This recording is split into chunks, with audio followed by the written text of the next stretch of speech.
시청자 여러분께 오늘 인사드립니다. 금요특강 현월TV 윤목사입니다. 지난번 금요특강 때 바벨론으로 대표되는 이 세상에서 살아가는 성도의 삶의 태도와 자세에 대해서 이야기를 좀 했죠. 그러면서 제가 성도가 이 세상에서 어떻게 살아가야 할지에 대해서 지난번에 이야기를 했고, 또 어느 정도의 기준으로 이 사회에서 살아가야 하는가, 여기에 대해서는 나중에 제가 이야기를 한다고 했잖아요.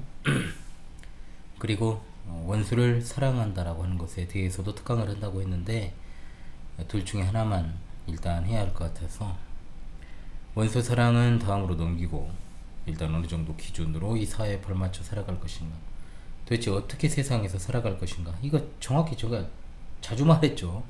연말에도 한 것 같은데, 작년에. 어느 정도 답은 다 나와 있지만 저 자신의 기준을 여러분에게 공개하고, 또 제가 본 교회에서 성도들에게 가르치는 그 기준으로 여러분들의 신앙생활에 조금이나마 도움되었으면 하는 바람이 있습니다. 제가 이 부분을 처음 하는 것은 아닐 겁니다. 그러나 시점상 또 이야기해야 할 것 같아서 확실하게 오늘 기준점을 또 정하고 우리 구원의 여정을 힘차게 지속해 갔으면 좋겠습니다. 왜냐하면 이 채널은 현월이라는 사람이 함께하는 동지들의 구원 여정의 하나의 도구가 되어서 동행하고, 때론 인도하고, 또 저도 도움받으면서 그렇게 성도의 교제를 이루어가는 하나의 도구적 역할을 한다고 봅니다. 다분히 신앙적이고 교회적인 것이 사실이지만 분명히 저라는 사람의 개인 채널입니다. 그래서 가감없이 이야기할 수 있고, 어떤 것에도 구애받지 않습니다.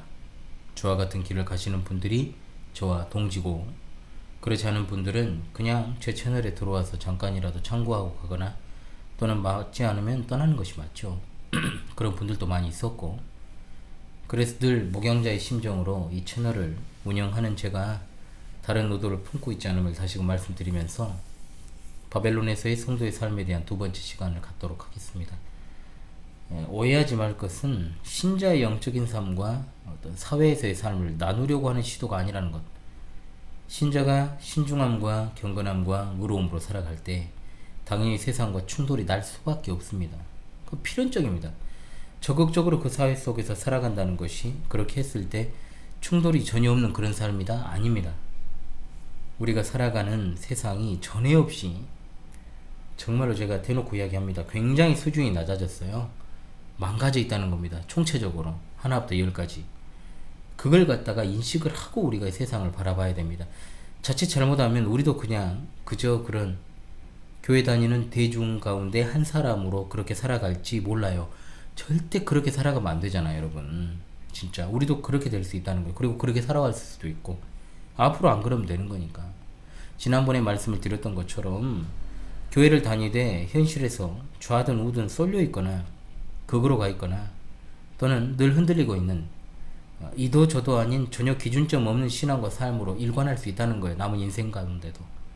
그리고 그런 삶을 또 자녀에게 물려주고, 그럴 수도 없는 자녀들의 세대, 어떤 세태예요. 지금 얘들 상태가 안 좋거든요. 진짜 안 좋거든요, 전반적으로. 그러다가 나의 어떤 이해관계와 부합하는 것에 손을 들어주고, 또 손을 들어줄 뿐만 아니라 그들과 함께하게 되죠. 그것은 결국 어느 한쪽의 대중에게 영합하는 것이 되고, 거기에는 아무리 교회적인 것들을 갖다가 붙여도, 또 하나님의 이름을 전면에 내세운다고 할지라도 진정한 신자로서의 균형 잡힌 삶의 모습이 될 수는 없다는 겁니다. 그래서 참 제가 이야기를 하고 싶어요. 포퓰리즘, 여러분 많이 들어보셨죠? 포퓰리즘이 무엇입니까? 대중주의라고 말할 수 있는, 이른바 일반 대중을 동원해서 권력을 획득하고 또 유지하는 정치 시스템. 그러니까 우리나라가 아주 정치 중독이 심하잖아요, 사람들이. 진짜 포퓰리즘 모르는 사람은 거의 없죠. 너무 많이 들어왔으니까 익숙하지만, 그러나 제대로 이해하는 사람도 없어요. 대중 인기에 영합하는 정치 형태, 현실에서는 굉장히 부정적으로 사용되는 말입니다. 참 아이러니하게도 이 사회 전반에 걸쳐 포퓰리즘을 효과적으로 사용하는 집단이 집권하는 경우가 많고, 또 이것이 대중의 뜻을 따르는 정치라기보다는 인기투표라는 것을 대중이 알아요. 알면서도 거기에 동조하고 또 거기에 끌려다니는 측면에서 대중 선동의 한 도구로 사용되는 것도 사실입니다.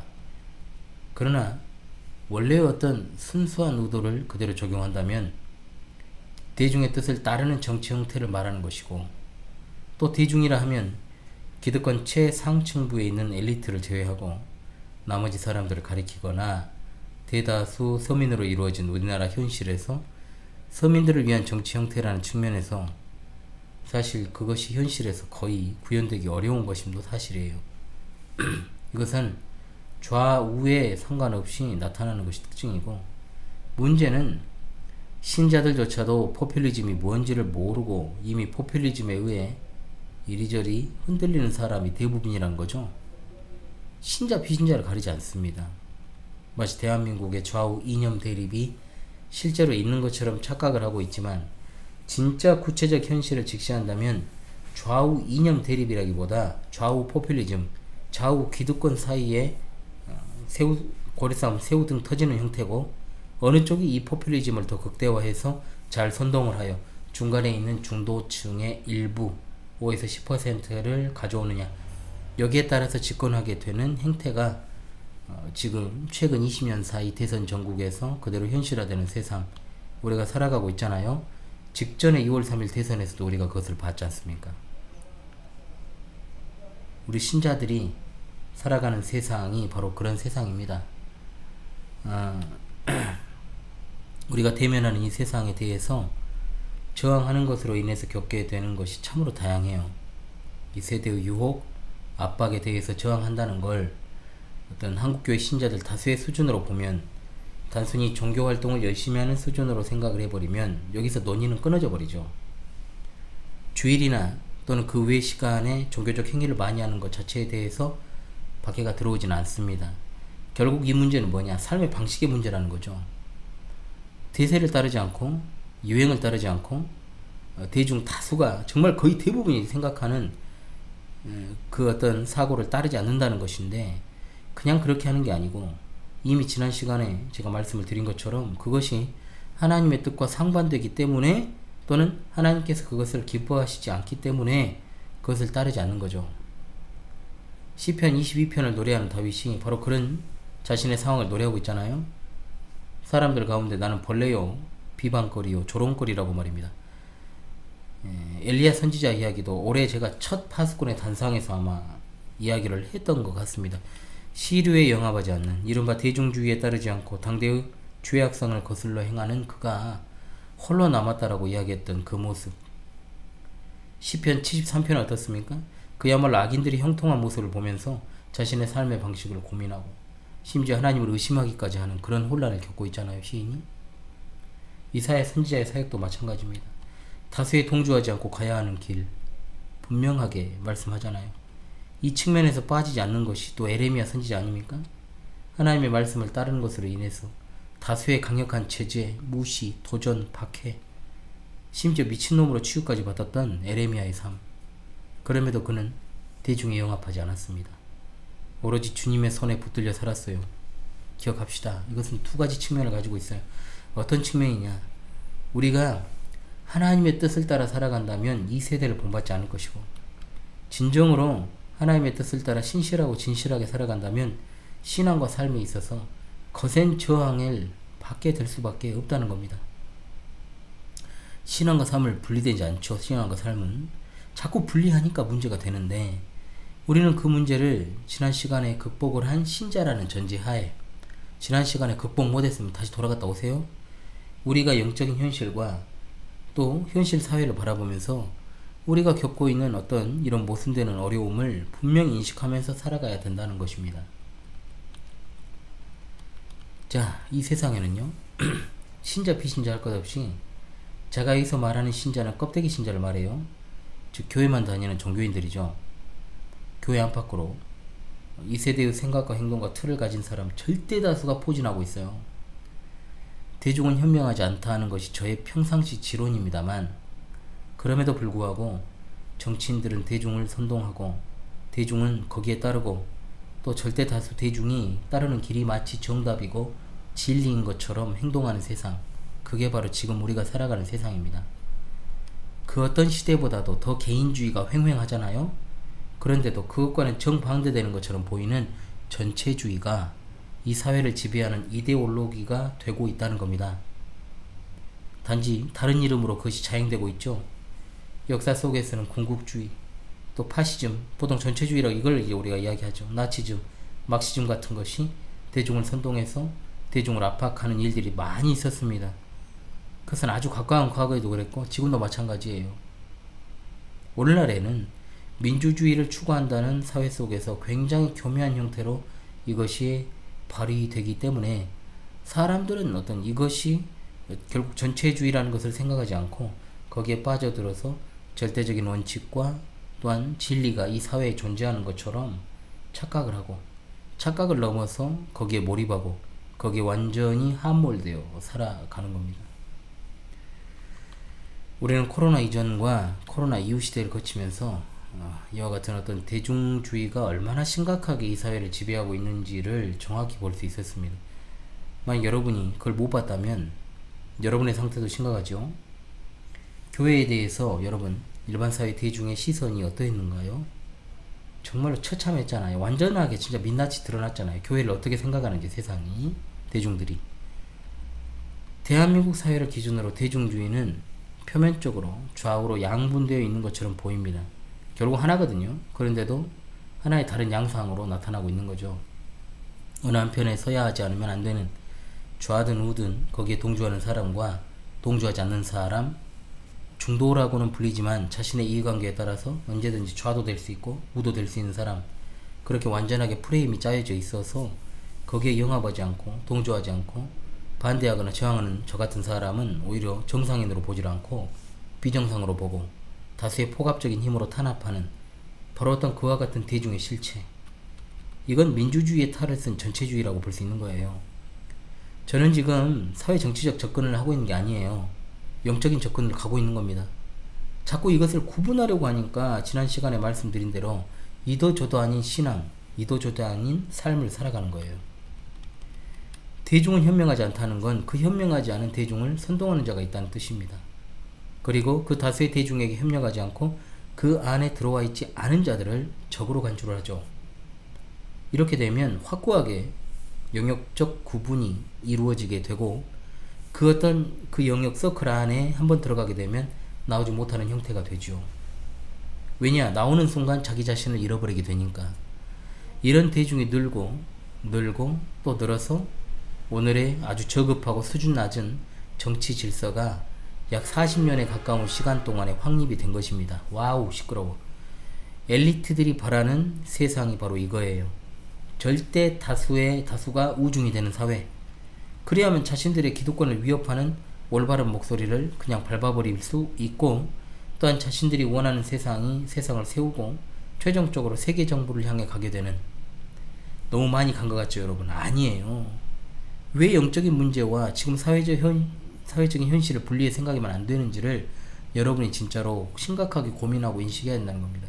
결국 세상은 성경의 예언대로 가게 돼 있고 성경의 예언대로 멸망을 합니다. 그래서 끝이 와요. 프레임을 짜고 자신들의 서클 안에 넣기 위해서 그들이 하는 짓은 뭐냐? 좌우할 것 없이요, 근현대사에 있어서의 어떤 특정한 사건들을 자신들에게 유리하게 해석 및 적용하려는 특성을 가집니다.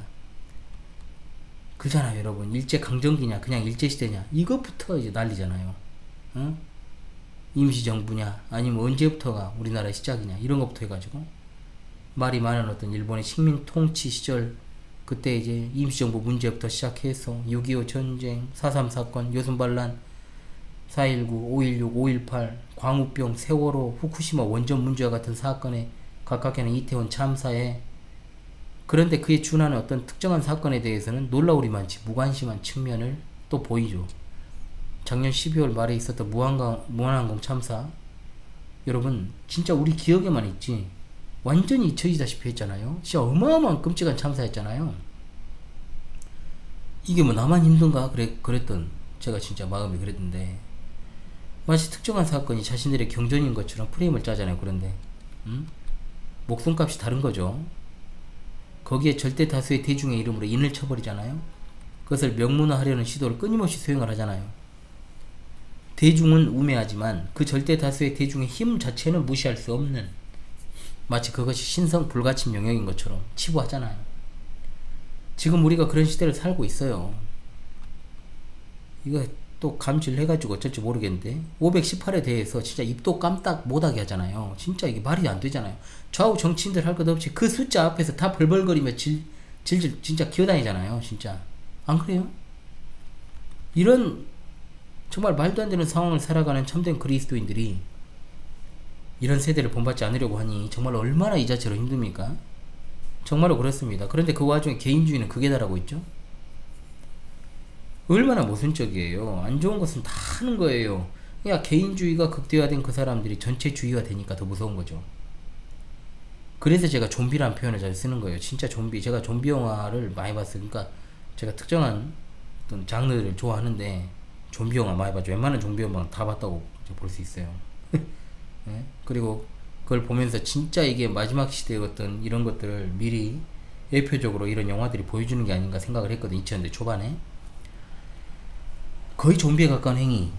자, 좀비가 그냥 있을 때는 앞뒤 구분도 못 하잖아요. 그러면서 그냥 혼자 뻘뻘거리고 돌아다니죠. 각자 뭐 그런 질서도 체계도 없어요. 그러다가 어때요? 타깃이 하나 생기잖아요. 어떻게 합니까? 전부가 미친듯이 거기에 몰빵을 합니다. 물고 잡아 뜯고 난리가 나죠. 과거부터 제가 좀비 영화를 다 봤는데 지금 세상 보면 진짜 좀비 세상이에요. 좀비 같아요. 살아있지만 살아있는 게 아닌. 대중주의는요, 전체주의 사회로 가기 위한 필수 요건입니다. 이와 같은 사회에서 사리 분별이 중요하지 않아요. 그죠? 다수 대중의 견해가 어떠한가, 이게 중요한 거죠.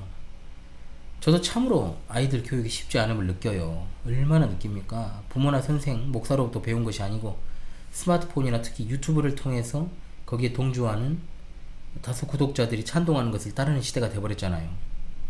인플루언서들이 바로 거기에 큰 어떤 불을 피우는 자들이고, 과거처럼 어떤 내가 개인적으로 책이나 신문을 읽고 나름의 사고를 하는 시대가 아니라 전체 대중이 어떻게 느끼고 판단하느냐, 소위 그것을 주도하는 세력이 있음에도 그렇게 거기에 따라 사고를 하는 거예요. 그러니까 여론 조작은 이미 이루어지고 있는 거죠. 부정선거가 이미 실제로 기표소장에서 일어나는 것이 아니라 여론조사에서 이미 부정선거가 일어나고 있는 것처럼. 그죠? 이런 경우에는 어때요? 최상층부에 있는 소위 빅브라더가 어떤 판단을 내리느냐에 따라서 그 분야의 엘리트들과 또 앞잡이라고 할 수 있는 인플루언서들, 그리고 중소규모의 이 브로커들, 보통 50만에서 100만 정도 이제 구독자 가지고 있는 이 떨거지들 있잖아요. 이것들, 이런 것들이 가세를 해가지고 결국 내가 아닌 다른 사람의 견해에 의존해서 결정하고 따르게 되죠. 자, 그런 세상이 이미 되어버렸습니다. 이걸 부정할 분 없을 거예요. 이제 브로커들이 보통 10만부터 브로커들을 많이 하죠. 무엇이 옳고 그른가? 결국 돈이거든요. 아무 생각이 없는 거죠. 그러니까 성과 악이 중요하잖아요. 당연히 그렇잖아요. 그저 대중들이 따르는 유행, 대세가 뭔가, 뭘 해야지 먹고 살겠는가. 어? 구독자 숫자를 보고, 조회수를 보고, 좋아요 숫자를 보고, 팔로우 숫자를 보고 거기에 그냥 동조하는 거예요. 자기 자신의 견해라는 것은 없어요. 그러니까 제가 좀비라고 말하는 겁니다. 주로 우리나라에서는 정치적인 색채가 입혀지고 개인의 가치 판단이 하나하나 모여서 그 중에서 보다 더 나은 것을 도출하는 것이 아니고 이미 결정된 유행이나 대세에 그냥 가담하는 방식이죠. 세계적인 경향인 것은 사실이지만 한국인들이 원래부터가 굉장히 이것에 취약하잖아요. 민감하잖아요. 허니버터 칩부터 여러분 연돈, 최근 백종원 사태까지 한번 생각해보시죠. 연돈도 결국 백종원이 연루돼 있잖아요. 얼마나 웃긴지, 이 민족성이라는 것이. 매스컴 한번 타면 난리가 나고, 누가 먹었다, 누가 입었다, 누가 탔다, 누가 쓴다, 누가 왔다 갔다, 비판적 사고하는 사람 거의 없고, 열의 정말 99.9는 대부분이 거기에 그냥 휩쓸려 가고 있고, 욕하면서 쓸려가고, 욕을 해요. 그런데 쓸려가면 그건 욕 하나님만 못하는 거예요. 그죠? 그잖아요? 그런 가운데서 대중에 동조하지 않는 나 같은 사람은 그런 차원에서 사회 부적응자 취급받기 일쑤입니다. 그럴 수밖에 없고, 이상하다 저거. 자주 말씀을 드리지만 이런 사람들은 교회 안팎에 있지 교회 밖에만 있는 게 아니에요. 제가 오히려 더 말하고 싶은 게 교회 안에 있는 사람이니까요. 당연하잖아요. 저는 목사니까. 교회 활동은 열심히 하는데 대중주의에 빠져있는 사람들이 있어요. 이미 사회 정치적인 이야기만 나오면 굉장히 광분하는 자들, 흥분하는 자들, 가령 예를 들면 평소에는 뭔 말이 없다가도 선거철만 되면 발광하는 것들이 있죠. 앞에 뭔 말을 해보려다가 좌우가 없어요. 굉장한 식견이 있는 것 같아도 그냥 좀비입니다. 이거요, 목사, 일반 성도, 신학자 가리지 않아요. 이거 마치 얼핏 보면 예전에 영화 있었죠, 연가시라고. 마치 몸에 연가시라도 들어있는 것처럼 물을 만나가지고 미친듯이 뛰쳐나가는 것처럼 사막이나 곱등이 같은 짓거리를 하고 있는 거예요. 그들의 끝은 뻔하잖아요.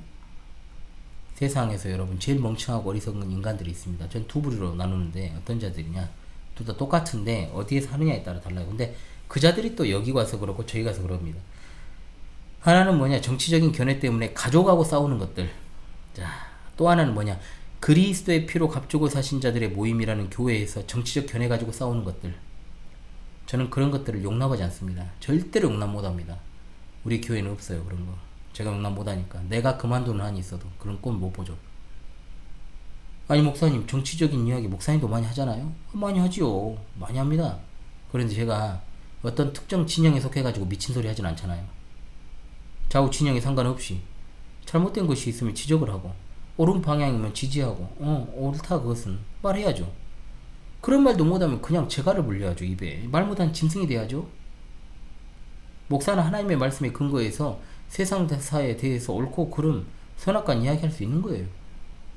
그러라고 하나님께서 공적 스피커 역할을 준 거잖아요. 제게 마이크 역할을 하라고 주셨잖아요. 그러니까 제가 말을 해야죠. 목사가 말 안 하면 그거 뭡니까? 목사 안 해야지. 말도 못하면 그냥 맨날 그냥 남의 거 그냥 줄줄 베껴가지고 읽는 거, 그게 뭐 의미가 있습니까? 그잖아요.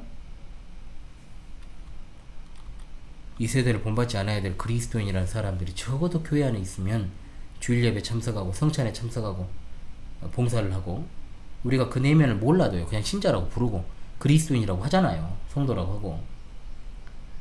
어떻게 세상의 엘리트들이 딱 짜놓은 판에 들어가서 거기서 상대방을 비난하고 서로 싸웁니까? 이것들이 신자는 고사하고 사람들이 아니잖아요, 솔직히 말하면. 그래서 그거 감독하고 감찰하고 바르게 세우라고 하나님께서 목사를 주셨는데, 목사가 앞장서 가지고 선동질을 하고 있으니 되겠습니까? 부부끼리 교회에서 싸우고, 가족끼리 싸우고, 형제끼리 싸우고, 교회에서 떠나고, 정치 앞에서 하나님의 말씀도 없고, 있다고 할지라도 자기들 유리한 쪽으로 적용하고, 세상에서 자기 추종하는 셀럽이나 소위 인플루언서들 말 듣고 슈퍼챗도 쏘고 후원금까지도 보내면서, 그러면서도 그 말 신봉하고 철두철미하게 믿고, 목사가 전하는 하나님의 말씀이나 권면은 귓등으로도 안 듣고, 자기를 위해 살아가는 목사에게 밥 한 끼, 커피 한 잔 사주는 것도 없는 인간들. 응? 밥 안 주고 커피 안 사줬다고 하는 이야기가 아니고요. 좋게 말하면 야속하고, 좀 심하게 말하면 이런 사람 같지도 않은 것들이 있나 싶을 때도 있어요. 진짜 이 세상 임금 사탄이 사람들을 지배하는 논리로 대중주의를 사용하고 그런 식으로 대다수 사람을 움직이는 그런 판국에서 절대적인 진리를 믿는다는 하나의 백성들이 계시 의존하여 사는 것이 아니고, 세상판에 그대로 그냥 맞춰가지고 지 삶을 거기에 우겨놓고 있다는 게 얼마나 웃겨요. 그러니까 제가 교회가 본질이 없는데, 뭔 교회가 거기 있고 본질을 회복하지 않고서 무슨 교회가 사회적인 채무를 다하는 것이 얼마나 그것이 미친 짓인가, 그걸 갖다 이야기하지 않습니까? 우리 믿음의 선진들과 선배들은 하나같이 하나님의 말씀을 따르고 다수 대중에게 끌려다니지 않고 인정받으려고 하지 않았잖아요. 나에게 하나님의 말씀을 전해주고 권면하는 목사를 가장 귀하게 여겨야 되고, 정말 그를 마치 나의 생사여탈권을 쥔 사람처럼 대하는 게, 그게 진짜 신실한 성도 아닌가요? 내가 일반 성도였으면 그렇게 하죠, 당연히. 그런데 어찌된 게 선동질이나 하고 사입이 비스무리한 것들을 성도라 이름하는 자들이 따라다니고 추종하고 미친듯이 후원하고, 그러니까 교회 안팎에 지금 이런 대중주의 어리석음이 전반적으로 지배하고 있다는 거예요.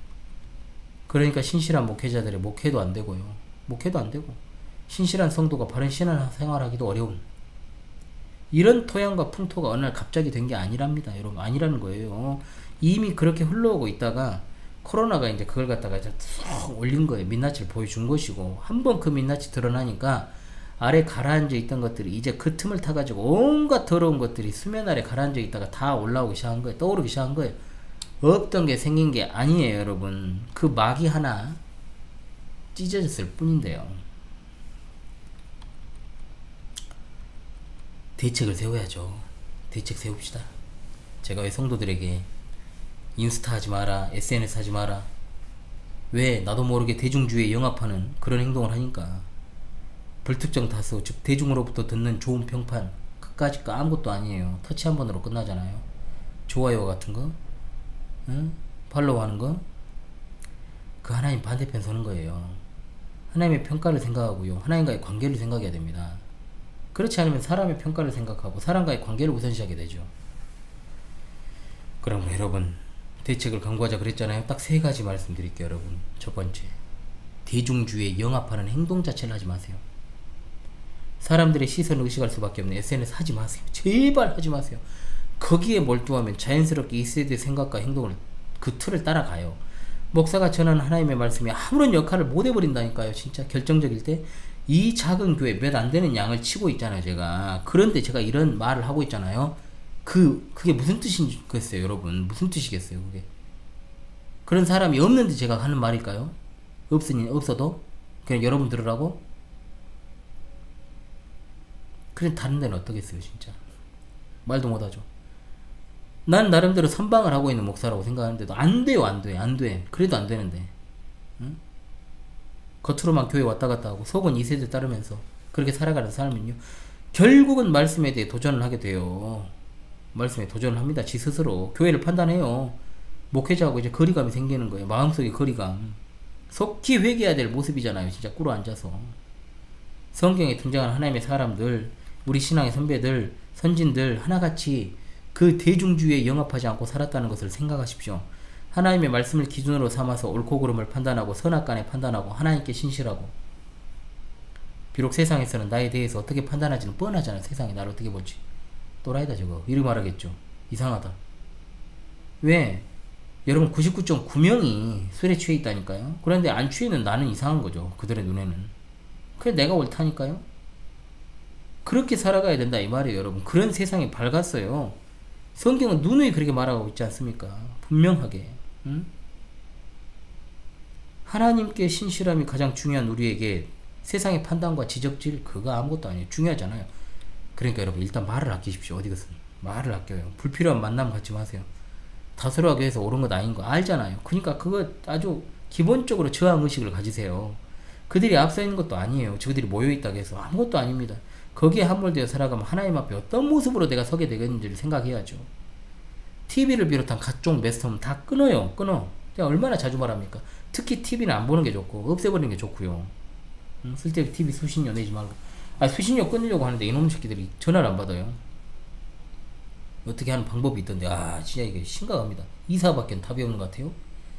세상 돌아가는 상황 정도만 파악할 정도면 그만이고, 요즘은 신문도 볼 것이 없지만 가급적이면 영상보다 글로 되어 있는 것 많이 보고, 인터넷 뉴스도 마찬가지입니다. 특히 예능 프로그램, 이거는 인생을 좀 먹는 거니까 절대로 보지 않아야 됩니다. 정치 유튜버들 조심하고 경계하십시오. 멀리 하세요. 안 보는 게 차라리 정신건강에 이롭고, 볼만한 방송은 제가 이미 말했으니까 또 댓글에도 남겨놓고 하겠습니다만은, 특히 AI 시대라고 해서 챗 GPT 포함해가지고요, 인공지능과 이 사람의 경계를 넘나드는 이 시대, 인간성 상실의 시대라고 볼 수 있잖아요. 모두가 한다고 해서 반드시 하지 말라는 거야. 해야 할 이유는 없어요. 내가 할 수밖에 없는 어떤 직업군, 업무적으로 해야 되는 거 극히 제한적으로 하되 내 일상의 거기를 갖다 담지 말라는 겁니다. 여러분, 절대적으로. 그것을 활용하지 않으면, 그것을 하지 않으면 시대에 뒤떨어진다, 이런 생각하지 말라는 거예요. 목회자들도 너나 없이 하더구만요. 다 그러라죠. 그러든지 말든지. 응? 전 끝까지 멀리할 생각이에요. 유행과 대세를 따라가는 습성 버리고요, 자기 자신의 일정한 삶의 패턴과 양식에 따라 좀 살아가. 개성적으로 좀 다 한다고 해서 따라가지 말고. 진짜 이 중요해요. 진짜 이게 사회적으로 갑작스럽게 유행하거나 또 사람들 사이에서 회자되는 것에 대해서는 제가 말씀드렸잖아요. 거의 자동 반사적으로 경계하도록 하십시오. 공신력 있는 언론이나 아는 지인으로부터 전달받은 정보들에 대해서도 고지고대로 듣지 마시고요, 믿지 마시고요, 성경적으로 조언해 줄 만한 그런 사람에게 자문을 구하거나 나한테 물어봐요. 그리고 아니면 스스로 연구하시고 분석하는 습관을 기르십시오. 자꾸만 그런 사고를 길러야 됩니다. 여러분, 안 돼요. 눈 뜨고 있다 코 베이는 세상이라니까요. 의심병 환자가 되라는 말은 아니지만 매사 신중한 태도는 정말 중요합니다. 필수적. 두 번째, 여러분 가치 있는 일 하십시오. 가치 있는 일에 투신을 하십시오. 거기에 대중주의에 영합해서 특정인을 따라다니고 특정인을 추종하고 그들이 이야기하는 것을 신준단지 모시듯 살아가는 사람들을 보세요. 좀비라니까요. 그거 좀비에 좀비. 좀비가 어느 시점에 딱 자기 본성을 드러내잖아요. 그럼 물어뜯고 씹고 뜯고 맛보고 즐기잖아요. 그 외에는 없어요. 가치 있는 일이 뭡니까? 당연히 하나님 사랑하는 거죠. 여러분, 이웃을 사랑하는 거죠. 우리가 하나님을 예배당에서만 섬기는 게 아니잖아요. 하나님을 섬기는 태도로 세상을 섬기는 게 바로 성도 아닙니까? 세상을 섬길 때 뭘로 섬깁니까? 사회복지로? 구제로? 앞에 청소하는 걸로? 아니죠. 복음으로 섬기는 거죠. 선후관계가 중요한 거예요. 그러면 사람들 쫓아다니면서 전도하라는 말입니까? 아니죠. 복음으로 섬긴다는 것은 복음을 믿는 사람의 삶을 여러분이 확증하는 거죠. 확증. 내가 복음을 따라 사는 것이 세상을 섬기는 것이 되는 거예요. 자꾸만 이게 안 됩니다. 사람들이 이상하게 지금 사람들이 사회구원 쪽인 것이 너무 그냥 다 인이 박혀버려 가지고 개선이 안 돼. 개선이. 내가 복음 따라 사는 게 세상을 섬기는 거예요. 교회가 세상 속에서 그냥 빛으로 소금으로 사는 것이 세상을 위한 거예요. 그렇잖아요? 복음대로 살지 않으면서 복음을 입에 담으니까 위선자라고 손가락질 받고 속물이라고 조롱받는 거예요. 복음으로 섬기는 사람이 어떤 사람이냐? 이제 여기서 나오죠. 정확한 판단을 하는 사람. 어떤 판단? 지극히 도덕적인 판단, 지극히 상식적인 판단, 지극히 공정한 판단, 어려운 이웃들을 생각하는 사람, 이 사회가 올바른 방향으로 가기를 바라는 심정으로 바른 삶을 지향하고 개혁적인 삶을 사는 사람. 사람을 따라다니지 마십시오. 가치를 따라다니십시오. 그 사람이 말하는 걸 따르지 마십시오. 그 사람이 말하는 것을 실천하는 것을 보고 따라가십시오. 말로는 누가 교사 못해요. 세치어로 다 현자고 군자고 다 자기들이 그냥 제자백가죠. 적어도 지금 현실 기준으로 대한민국 사회에서 좌우라고 불리는 어느 한편에 그냥 몰입하지 마시고 서지 마시길 바라며 올바른 기준과 가치로 세상 섬기는 게 그게 그리스도인의 마땅한 자세예요. 중도사라는 거 아니에요. 또 꼭 이런 사람들이 있어요. 꼭 보면 아닌데. 그러므로 영육 간의 불필요한 사람과의 만남, 모임에 나가느니 차라리 그 시간에 등산이나 운동, 거르고 사세가는 게 나아요. 그럴 시간이 있으면. 그게 더 유익이에요. 여러분의 삶에, 신체에. 아울러 특정 이슈에 매몰되어 가서 거수기 노릇 하지 마십시오. 브로커들 따라다니지 마세요. 진짜 이 브로커들이 많거든요. 일단 정치 유튜브만 끊어도 브로커 안 됩니다. 괜찮을 수 있어요. 끊어요 다. 여러분 구독하고 있는 거 좀 정리 좀 하고요. 좀 쓸데없는 거. 아무리 그것이 올바르고 정의로워 보여도 신자는 나설 때와 앉아있어야 될 때 구분해야 돼요. 우리 성도의 인생은 혼자만의 인생이 아니라 그랬잖아요. 늘 말씀드리잖아요. 교회로서 살아가는 공인의 삶이에요. 그러니까 함부로 살면 안 되죠. 세 번째 핵심입니다. 예수 그리스도께서 가신 그 길을 따라가야 돼요. 우리는. 그러면 됩니다. 하나님과 그분의 말씀을 거스르는 세대의 생각, 행동, 저항한다는 거 정말 어려운 일이에요. 다수의 견해를 따르지 않고 간다는 거 진짜 분명 힘들고 외로운 길이에요. 코로나 전국에서 내가 아까 진짜 숫자도 그렇게 또 바꿔서 이야기했지만 혹시 모르니까 흰 고무신을 끝까지 신지 않고 버틴 사람들은 사회적으로 벌레 취급을 했던 그게 바로 여러분 엊그제예요. 엊그제. 다수의 횡포, 대중주의 무서움, 교회를 공공의 적으로 몰았던 그 모습들을 우리가 그대로 불과 3, 4년 전에 경험하고 지금을 살아가고 있어요. 히브리서 12장 1절로 2절 이와 같은 세대 속에서 살아가는 성도에게 분명한 권면을 주시잖아요. 이러므로 우리에게 구름같이 둘러싼 허다한 증인들이 있으니 모든 무거운 것과 은매이기 쉬운 죄를 벗어버리고 인내로서 우리 앞에 당한 경주를 하며 믿음의 주여 온전하게 하신 이인 예수를 바라보자. 아멘. 예수님은 어떻게 사셨는가? 그는 그 앞에 있는 기쁨을 위하여 십자가를 참으사 부끄러움을 개의치 아니하시더니 하나님 보좌 우편에 앉으셨느니라. 아멘. 원래 우리가 가는 이 길이 참 외롭고 고단하고 쓸쓸하고 곤고한 길입니다. 절대 다수가 따라가는 길에 동조하는 게 아니잖아요. 거기서 분리되어 살아감을 귀하게 여겨야죠. 기쁘게 여겨야죠. 그런 마음도 주시고 그런 환경도 내게 주시고 그런 길을 걸어갈 수 있는 동역자들도 붙여주시고 힘을 주신 하나님께 감사해야죠. 시대에 뒤떨어진다는 생각하지 마십시오.